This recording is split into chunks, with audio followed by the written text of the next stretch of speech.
असल में होता ही है कि बहुत सारे लोग ये देखते हैं जी कि हम अमेज़ोन पे काम करेंगे तो ऐसा कर लेंगे, या फिर अमेज़ोन सीखने के लिए हमें ये चीज़ें आनी चाहिए। तो आप क्या समझते हैं कि कोई न्यू स्टूडेंट अमेज़ोन सीखना चाहता है तो उसके लिए क्या रिक्वायरमेंट है, क्या क्या लेवल होना चाहिए उसका? जी देखिए, अमेज़ॉन जिस तरह एक मार्केट प्लेस है और दुनिया का बहुत बड़ा, सबसे बड़ा मार्केट प्लेस आप कह सकते हैं इससे, क्योंकि यूएस की रिटेल ई कॉमर्स की इंडस्ट्री का 50% शेयर इस वक्त ये लेके जा रहा है सालाना, मतलब पूरा।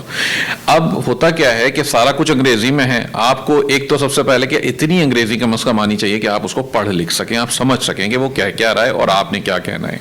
दूसरी बात, इसके लिए रिक्वायरमेंट कोई एजुकेशन की ऐसा रिक्वायरमेंट नहीं है कि जी आपको कोई डिग्री शिग्री चाहिए। आप बेशक मैट्रिक पास हो, लेकिन एज लॉन्ग एज कि आप थोड़ा बहुत अंग्रेजी पढ़ समझ लेते हैं तो आप ये काम कर सकते हैं। दूसरी बात, इसके अंदर बिजनेस की समझ होनी जरूरी है। बच्चे हैं, नौजवान लोग हैं, बिजनेस की इतनी ज्यादा समझ बूझ नहीं होती। इसीलिए हम हमेशा रेकमेंड करते हैं कि आपको या तो किसी मेंटोर की जरूरत है। वो मेंटोर उसे कहते हैं जो मैच्योर हो, जो उम्र में भी मैच्योर हो और बिजनेस में भी मैच्योर हो। उससे वो बिजनेस पहले से कर रखा हो, 2-3-4 कम से कम 2-3 साल लगा रखे हो, तो उसे पता होगा कि इसके प्रॉस एंड कॉन्स क्या हैं, इसकी पॉलिसीज क्या हैं। सबसे ज्यादा इंपॉर्टेंट होती है पॉलिसीज। जब आप पॉलिसी के साथ कंप्लायंट नहीं होते ना, तो आपके उमूमन आपके नुकसान भी होते हैं, आपके अकाउंट भी खराब हो जाते हैं। इस वजह से सस्पेंड हो जाएगा, बंद हो जाएगा।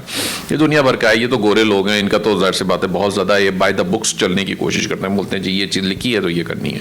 तो ये चीजें सीखना जरूरी है। इसीलिए मैं रेकमेंड करता हूँ, जैसे हमारा एक प्लेटफॉर्म भी है skillspanda.com, इससे फ्री ऑफ कॉस्ट लोग सीख सकते हो। डिटेल में प्रोग्राम सारे मौजूद है, तो वहां से भी सीखा जा सकता है, वरना तो मेंटोर्स तो कहीं ना कहीं मिल ही जाते हैं।